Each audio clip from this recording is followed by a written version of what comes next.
Guys, once again, back in my sweaty hot Victorian and no AC, we're going to do a cool meal.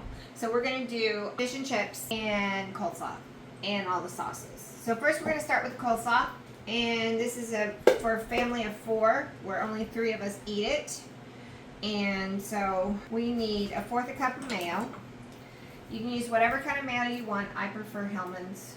It's a preference thing. Notice I didn't say salad dressing, I said mayo.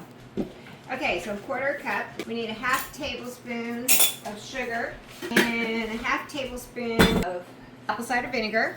And I'm mixing it up actually in the bowl I'm going to put the slaw into, guys. It's easier. There's no need to mix it up in a separate container when you can just do it like this and add your cabbage right on top. Saves on dishes, saves on time.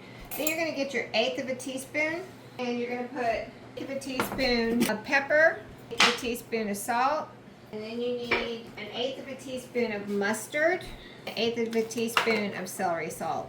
And then this will give you your base. Now you need to mix it up really good before you do anything else. Don't be throwing your cabbage in on top of this. You need to mix it first. So I like to take a little whisk and whisk it up. Yes, I know I'm dirtying more dishes. It's okay.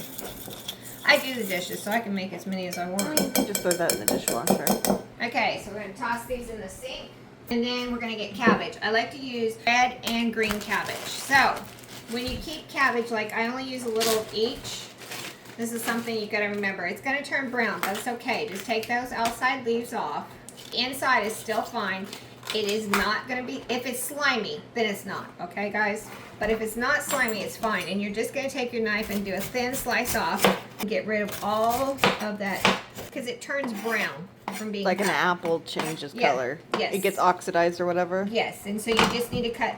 So every time I use it until it's gone, I have to cut off a thin layer.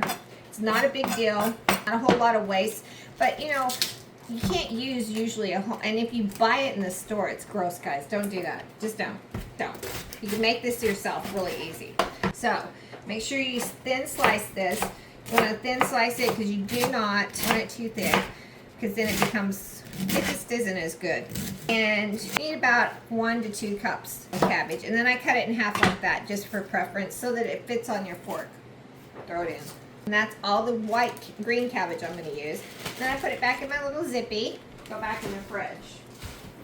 Now, I'm out of purple because I made something with purple. I can't remember it. Oh, I know.